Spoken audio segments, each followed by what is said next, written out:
가만히 생각해 보세요. 여러분에게 가장 오래된 첫 기억은 무엇입니까? 아마 사람마다 그 첫 기억은 다 다르지만 또 시기도 다 다를 거예요. 사람은 몇 살 때부터 이를 기억할 수 있을까요? 거의 똑같아요. 대개 사람은 3살쯤부터 자신에게 있었던 일들을 어렴풋이 기억할 수 있습니다. 3살 이전의 경험은 잘 기억하지 못해요. 이를 영악이 기억상실이라고 부르고 있습니다. 3살 이전은 왜 블랙홀 속에 빨려 들어간 것처럼 흔적도 없이 전혀 기억나지 않을까요? 이유는요, 기억은 언어로 우리 뇌에 저장되기 때문입니다. 무슨 말씀이냐면 3살 이전에는요, 언어가 그렇게 능하지를 못해서 내가 있었던 일을 언어로 설명하거나 표현할 수 있는 나이가 아니에요. 그래서 뇌는 기억이 언어로 저장되는데 언어가 그렇게 잘 발달되지 않았던 것들은 언어로 기억되는 것이기 때문에 그 이전의 것들은 뇌에서 저장되지 않고 그냥 사라져 버리게 되어지는 겁니다. 그런데 기억이라고 하는 것은 정말 중요해요. 왜냐하면 기억이라고 하는 단지 과거의 정보를 잃어버리지 않고 간직하는 것만이 아니라 그 이상의 가치를 갖고 있기 때문입니다. 뭐냐면 나는 누구인가 라고 하는 자기 정체성을 형성하는 핵심이 뭐냐면 바로 기억입니다. 어떤 기억을 갖고 있느냐고 하는 것은 그 사람의 평생 그의 삶에 영향을 끼치게 됩니다.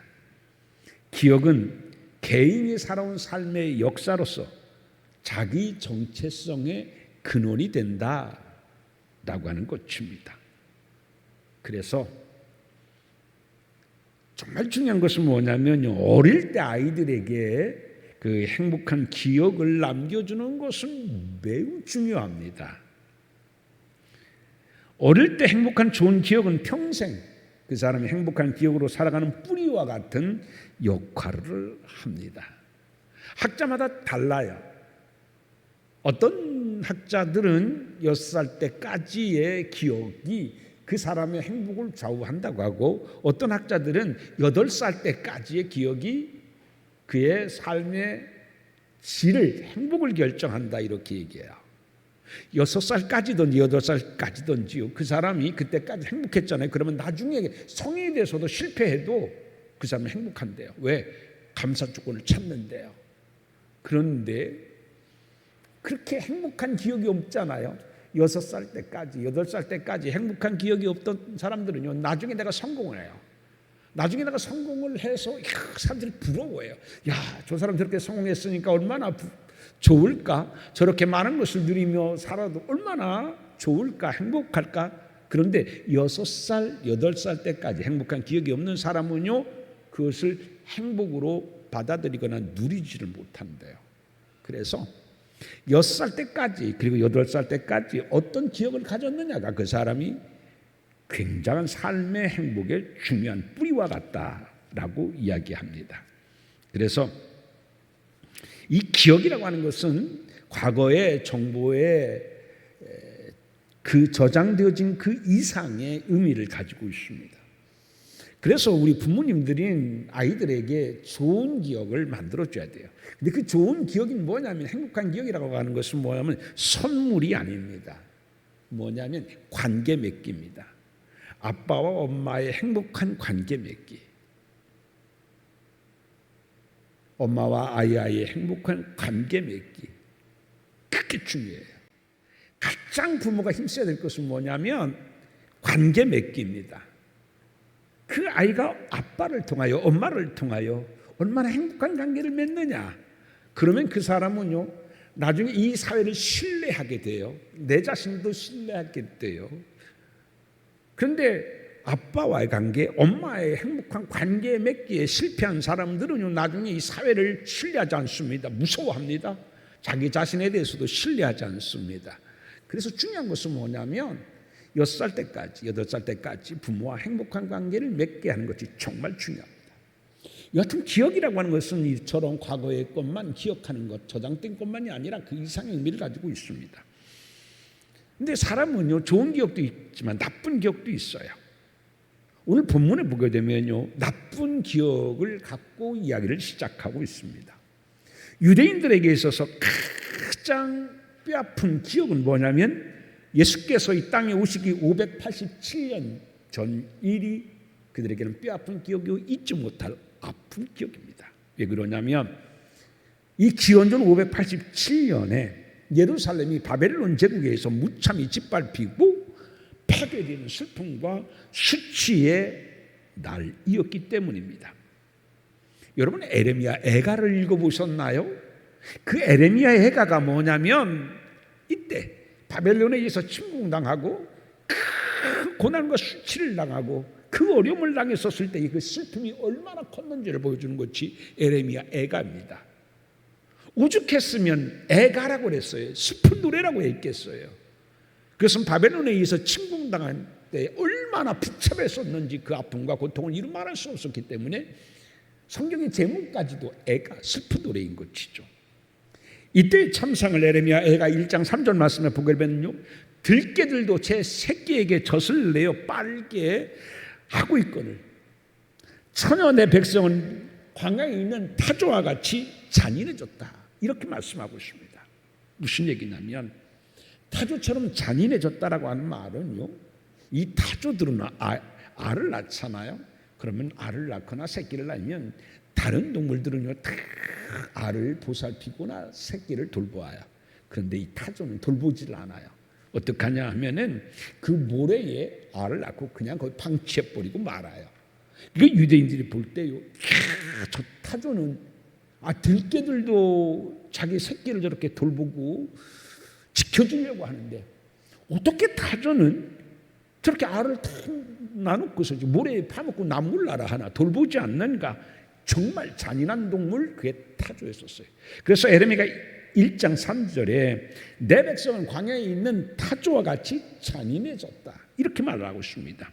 무슨 얘기냐면 그때요 바벨론에 의해서 예루살렘이 침공당했었을 때에 포위되고 막 파괴되었잖아요. 이때에 양식이 없었어요. 먹을 양식이 마실 물들이 없었어요. 그래서 유대인들이 배고픔을 견디다 못해가지고 어떻게 했냐, 타조처럼 자식을 돌보지 않고 버리는 잔인한 비정한 부모들이 속출했었습니다. 에레미야 애가 1장 4절 말씀에 보면 이런 말씀이 있어요. 젖먹이가 목말라서 혀가 입 천장에 붙었으며 어린아이가 떡을 달라고 하나 떼어줄 사람이 없다. 그 아이가 막 울어요. 배고프다고 울어요. 목이 마르다고 울어요. 그래도 배가 고프다고 우는데요, 떡 하나 줄 수가 없었어요. 그 당시에. 그만큼 바벨론은요 처참하게 예루살렘에 들어와가지고 다 무참히 파괴시켜놓고 다 약탈해갖고 양식은 찾아볼 수가 없었어요. 물도 없었어요. 그러니까요 젖먹이 그 어린아이가 목말라가지고서 혀가 입천장이 붙었대요. 그래도 해줄 수 있는 게 없었어요. 마치 타조가 새끼를 알을 놔두고서는요 나몰라라 돌보지 않는 것처럼 우리가 그랬다라고 에레미야 애가에서는 그때의 참상을 이야기하고 있습니다. 이때 수많은 사람들은요 바벨론의 칼에 죽거나 굶어 죽게 되어졌습니다. 그리고 천신만고 끝에 살아남은 사람들은요 노예로 잡혀갔어요. 이렇게 노예로 잡혀간 지 반백년의 세월이 흐르고도 또 20년이 흘러가지고서 약 70년의 세월이 흘렀습니다. 이제 바벨론에 끌려간 사람들은요 1세대 대부분의 포로들은요 이미 다 죽었어요. 70년 전에 끌려왔었고 50년 전에 끌려온 사람도 있었어요. 그러니 70년 전에 끌려온 사람, 50년 전에 끌려온 사람들 웬만한 사람들은 다 죽었습니다. 그리고 이제 바벨론에서 태어난 제 2세들도 종이 되어 노인의 삶을 살아가고 있었습니다. 세월이 감에 따라서 바벨론에서 굴욕적이고 비참한 그 노예의 삶은 두꺼운 콘크리트처럼 무겁게 그들의 삶의 위에 더 겹겹이 쌓여가고 있었습니다. 이제 그들에게는요, 삶의 보람, 희망, 기쁨, 행복은 전혀 사라졌어요. 마치 일순간에 전기가 정전된 것처럼 기쁨도 행복도 희망의 빛도 다 정전된 것과 같았습니다. 이러할 때 다 포기하고 절망하고 이게 우리의 운명인가 보구나, 이게 우리의 숙명인가 보구나라고 살아갈 때에 그때 하나님께서는요, 유대 백성들을 잊지 않고 찾아주셨어요. 그리고서는 이사야를 세우셔서 오늘의 말씀을 전하고 계시는 것입니다. 여러분, 오늘 1절 말씀을 같이 한번 다시 읽어봐요. 이사야 40장 1절 뭐라고 하나님께서는 이사야를 세우셔서 말씀하셨는가? 시작. 너희의 하나님이 이르시되 너희는 위로하라, 내 백성을 위로하라. 여러분, 정말 좋은 단어, 꼭 필요한 단어가 위로 아닙니까? 정말 내가 어려울 때 아무리 둘러봐도 나에게 힘되어줄 사람 아무도 없어요. 막막해요. 내가 어떻게 헤쳐나갈지도 몰라요. 이럴 때에 누군가가 진심으로 위로한다고 하게 되면요, 얼마나 그 위로 말만으로도 힘이 되겠습니까? 오늘 하나님께서는요, 위로하라 그런데 이 위로하라고 하는 것은 히브리어로 말로 나함입니다. 근데 이 나함이라고 하는 것은요, 슬픔을 달래주고 따뜻하게 격려하라는 뜻이에요. 그런데 이 나함이라는 것은요, 단순한 위로, 단순한 격려가 아니라 실패로 상처난 삶을 치료해 주시겠다고 하는 하나님의 약속이 담긴 위로인 것입니다. 너희가 아픈가? 너희가 헤어날 수 없는 슬픔에 있는가? 내가 너의 슬픔을 벗겨내 주겠다. 너희 힘으로는 스스로 해결할 수 없는 그 고통을 내가 도와 너희를 고통에서 내가 이끌어내 주겠다. 그게 바로 나함, 위로하라 말씀인 것입니다. 40장 1절 말씀에 보면은요, 위로하라는 말이 2번이나 반복되고 있죠. 이거는요, 하나님이 이스라엘 백성들에게 얼마나 위로가 진심인가를 우리에게 보여주고 있는 말씀입니다. 진심. 누가 여러분에게 그렇게 진심으로 대해줬습니까? 진심으로 고마운 마음을 느껴본 적이 있습니까? 하나님도 진심으로 담긴 마음으로 찾아오셔서 위로한다. 이렇게 이스라엘 백성들에게 말씀하신 것입니다. 그런데요, 위로하는데, 이 말씀을 전하라고 하는데 어떻게 전하라고 말씀하시냐면 2절입니다. 같이 한번 2절 말씀을 읽어봅니다. 시작. 너희는 예루살렘의 마음에 닿도록 말하며 그것에게 외치라. 자, 어떻게 닿도록 말해라? 어디에 닿도록? 예루살렘의 마음에 닿도록. 이 닿도록이라고 하는 것이 뭐냐면 정다입니다. 히브리로 정다이가 뭐냐면 마음에 새겨지도록 외치라는 얘기예요. 어디에 새겨지도록? 마음에 닿도록. 여러분,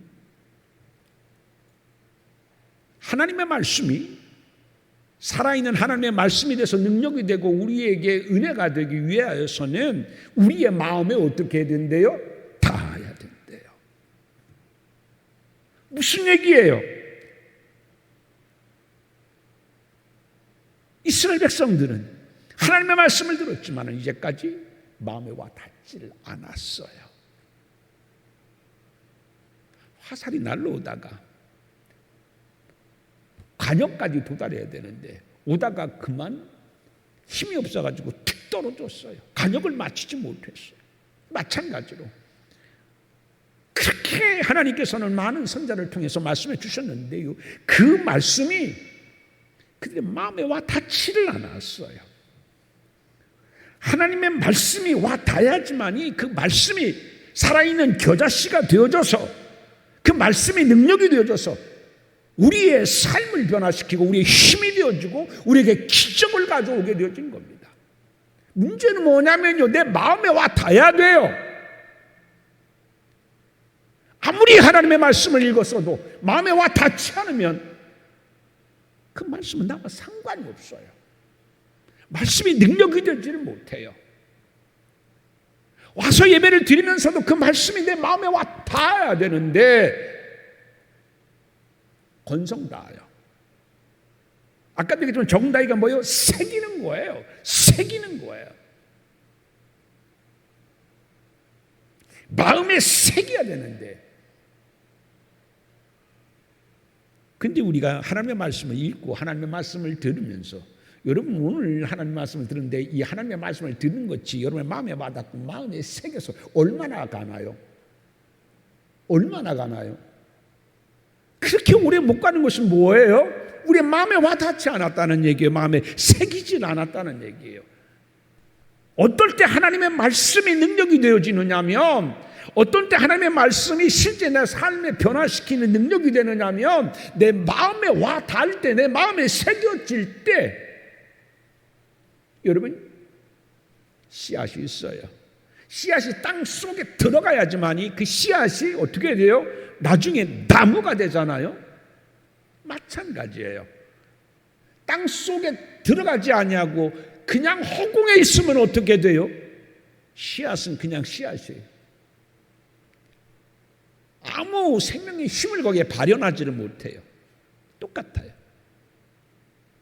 우리의 마음에 와 닿아야 되는데 와서 빙빙 도는 것 같다가 그냥 우리의 마음에 심겨지지 않으면 하나님의 말씀은 우리에게 그렇게 은혜가 되지를 못해요. 나하고 하나님과의 관계가 포도나무 가지가 포도나무에 붙어있는 것 같은 관계가 되려면 하나님의 말씀이 내 마음에 와 닿아야 되고, 그래야 열매가 맺어요. 지금 하나님은 이사야를 통해서 마음에 와 닿게 외치라, 저들 마음속에 새기게 하라. 그럴 때 너희의 이 비참한 삶이 끝이 나고 새로운 축복의 삶이 시작될 것이다. 그래서 하나님께서는요, 마음에 와 닿도록 외치라고 말씀을 하고 있습니다. 뭐를 외치래요? 다시 한번 2절을 읽어봅니다. 시작. 너희는 예루살렘 마음에 닿도록 말하며 그것에게 외치라. 그 노역의 때가 끝났고 그 죄악이 사함을 받았느니라. 뭐가 끝났음을 외치래요? 노역의 때가 끝났음을 외치래요.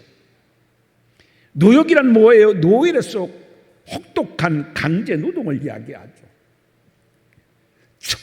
정말 힘들게 살아가는 거예요. 언제 이 지긋지긋한 가난을 벗어나나? 언제 이 지긋지긋한 삶의 문제에서 나도 벗어나서 나도 남들처럼 행복하게 자유롭게 구속받지 않고 좀 잘 살아갈 수 있을까?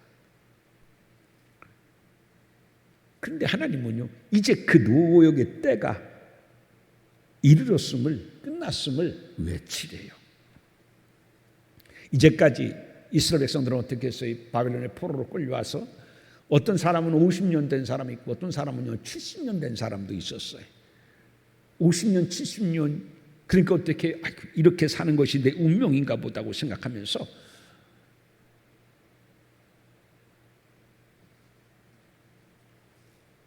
그냥 운명처럼 숙명처럼 그들의 힘든 삶을 하루하루 생활하는 것이 아니라 버티며 견디며 그냥 죽지 못해 살아가고 있었어요. 그런데 하나님께서는요, 이제 그때가 끝났음을 너희는 외치라, 이렇게 말씀하고 있습니다. 사랑하는 성도 여러분, 오늘 하나님께서 이사야를 통해서 노역의 때가 끝났음을 외치라 말씀한 것처럼 하나님의 말씀을 외칠 수 있는 여러분 되기를 주님의 이름으로 축원드립니다.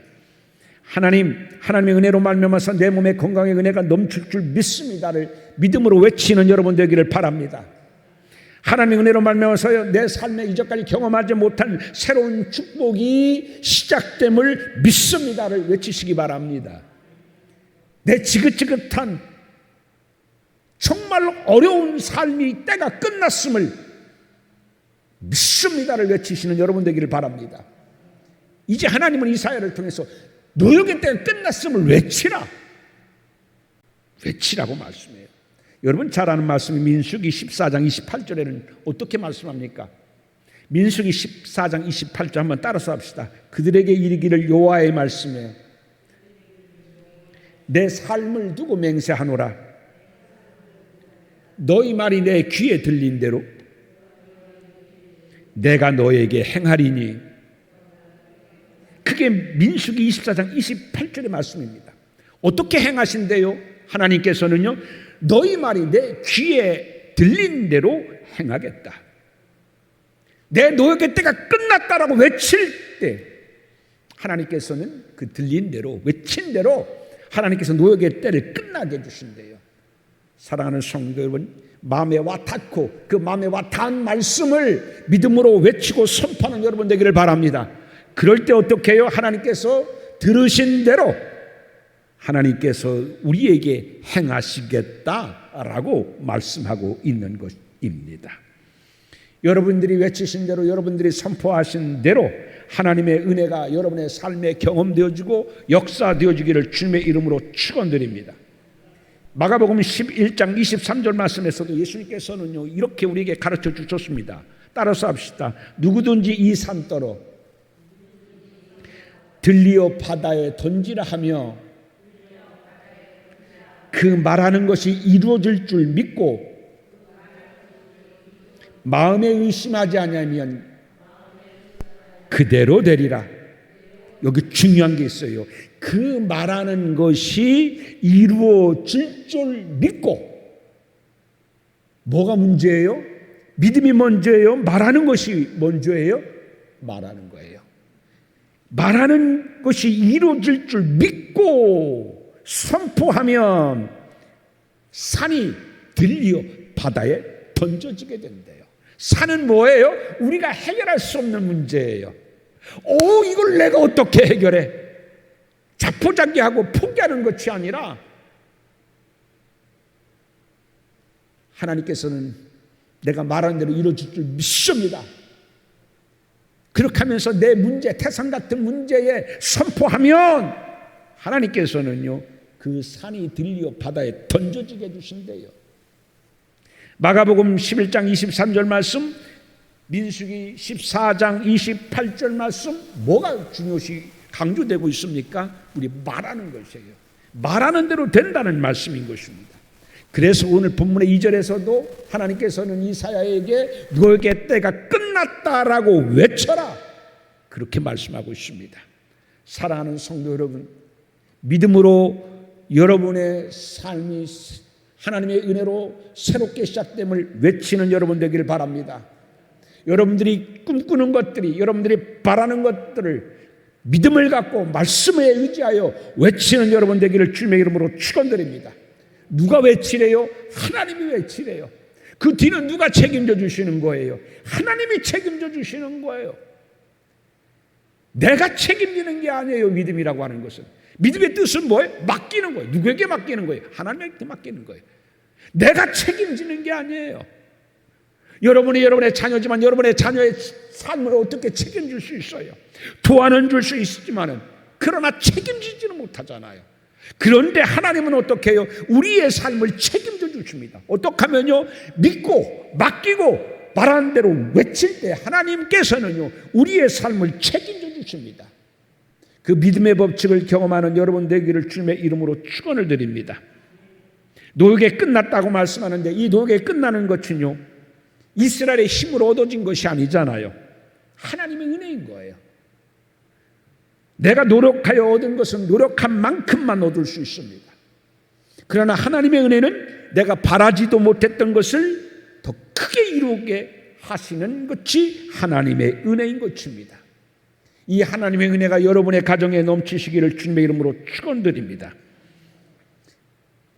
이를 위하여서 우리가 어떻게 하여야 새 은혜가 임하는지에 대해서 3절에서는 우리에게 구체적으로 말씀하고 있습니다. 3절 같이 한번 읽어봅니다. 시작. 외치는 자의 소리요 이르되 너희는 광야에서 여호와의 길을 예비하라. 사막에서 우리 하나님의 대로를 평탄케 하라. 하나님의 대로를 평탄케 하라. 무슨 얘기예요? 하나님이 여러분에게 임하도록 믿음의 대로를 평탄케 하라. 하나님의 은혜가 여러분에게 임하기 할 수 있도록 여러분의 믿음의 대로가 더 크게 평탄하게 되어지기를 주님의 이름으로 축원드립니다. 어떤 사람에게 하나님의 은혜가 옵니까? 내 마음속에 하나님이 임하도록 믿음의 대로가 더 크게 평탄케 준비되어진 사람에게 하나님의 은혜가 임한다고 하는 사실인 것입니다. 그래서 우리는 우리 마음속에 믿음의 대로를 만들어야 돼요. 그럼 어떻게 하는 것이 믿음의 대로를 만드는 것이냐? 4절 말씀에 구체적으로 믿음의 대로를 만드는 것에 대해서 말씀하고 있습니다. 4절을 읽어봅니다. 시작. 골짜기마다 돋워지며 산마다 언덕마다 낮아지며 고르지 아니한 곳이 평탄하게 되며 험한 곳이 평지가 될 것이요. 자, 여러분 거기 보면 골짜기마다 돋워진대. 골짜기는 뭐냐? 이거는요 자기 비하의 마음이에요. 나 같은 사람이 어떻게 그런 삶을 살 수가 있어? 바랄 것을 바라야지. 그냥 내가 이렇게 살아가는 거지. 자기 비하예요. 오늘 하나님께서는 뭐래요? 자기 비하. 그 골짜기를 어떻게 알아요?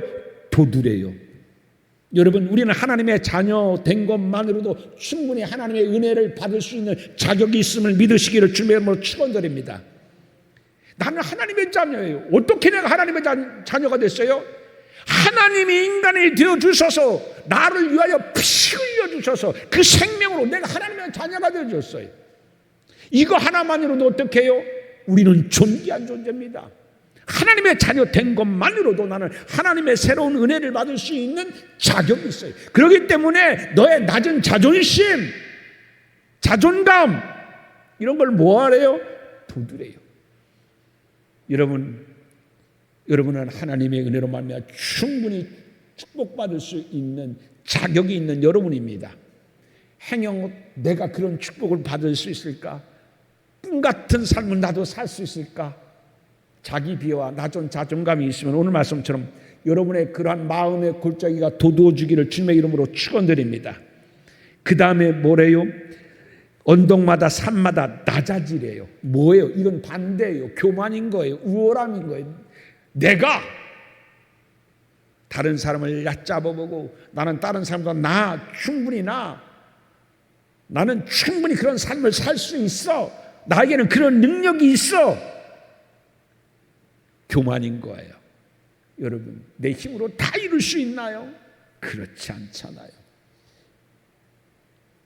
건강도 하나님이 줘야 건강이지 않습니까?